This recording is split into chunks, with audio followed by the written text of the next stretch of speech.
Je connais un frère, depuis son enfance, lié dans l'alcool et l'impudicité. Il s'est marié et il était dans l'adultère tout le temps. Des femmes partout, en train de coucher partout. Il voit, il couche, il couche, il couche, il couche. Mais ce frère avait un avantage, c'est qu'il était sincère. Tu vois sa tête, tu dis, monde, comment ça va? Est-ce que tu arrives à rester dans la sainteté? Ah, pasteur, c'est dur. Qu'est-ce qui s'est passé encore? J'ai encore couché hier. Oh là là! Mais au moins, il ne fait pas partie des gens qui te baladent. Non, pasteur. Saint, saint. Oui, je suis saint, saint. Comédien.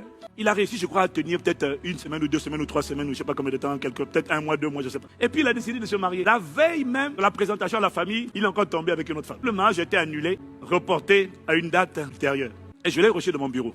J'ai parlé avec lui. Et dans la communication, la conversation, je ne sais pas ce que je lui ai dit, mais j'ai essayé de lui dire ce que je suis en train d'essayer de te dire. Comment Dieu m'a délivré de la fornication quand je me suis converti. C'est avec Romains 6, verset 11. Il m'a dit, tu luttes parce que tu refuses d'accepter que tu es mort. Face au péché, je t'ai déjà délivré. Mais c'est parce que tu n'acceptes pas. Tu ne te reposes pas sur le fait que tu es mort. Tu essaies de voir si tu es mort. Je ne t'ai pas dit, touche-toi pour voir si tu es mort. Je t'ai dit, comporte-toi comme un mort, vois-toi comme un mort, visualise la scène d'un mort au péché. Quand le péché te parle, tu es mort. Pour lui, tu ne peux pas bouger. Mais quand c'est Christ qui te parle, là, tu es vivant. Ça m'a pris du temps. Mais quand cette parole est rentrée en moi, c'était la fin de mes combats. La fin de tes combats, c'est aujourd'hui. Alors, j'ai parlé avec lui. Il est sorti de mon bureau. C'est comme si une lumière s'est allumée. 6 mois plus tard, il n'avait toujours pas commis l'impudicité. Et là, maintenant, on a pu le marier. Mais j'avoue que même quand on l'a marié, je croisais les doigts, tu vois, non? Un jour, je lui ai demandé, sincèrement, comment ça va? Comment tu gères les pulsions que tu avais hier et tout ça là, les combats, les invisibles? Vous savez ce qu'il m'a dit? Il m'a dit, oh pasteur, le jour où on a parlé, une lumière s'est allumée en moi. Depuis ce jour-là, c'est fini. La parole a dessiné en lui le portrait de quelqu'un de libre, d'un dominateur, d'un aigle qui prend son envol. Tout ça combiné a fait en sorte qu'il s'est vu comme quelqu'un qu'on ne peut pas stopper.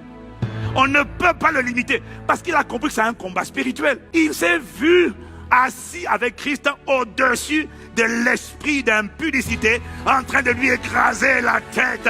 Comment peux-tu... Non. Le Saint-Esprit, pour sortir du péché, il a un remède qui est simple. Ce n'est pas le jeûne et la prière, c'est Romains 6, verset 11. Ainsi vous-même, regardez-vous comme mort au péché et comme vivant pour Dieu en Jésus-Christ. Tu veux finir avec le péché? Ce n'est pas le jeûne, ce n'est pas la prière, c'est le portrait. Regarde-toi, prends la parole, accepte-la et visualise maintenant un cadavre. Quand c'est le péché, quand c'est la parole de Dieu, tu es vivant. Quand c'est le péché, quand il frappe à la porte de ton cœur, tu dis, ah, je suis le péché, je suis l'impudicité.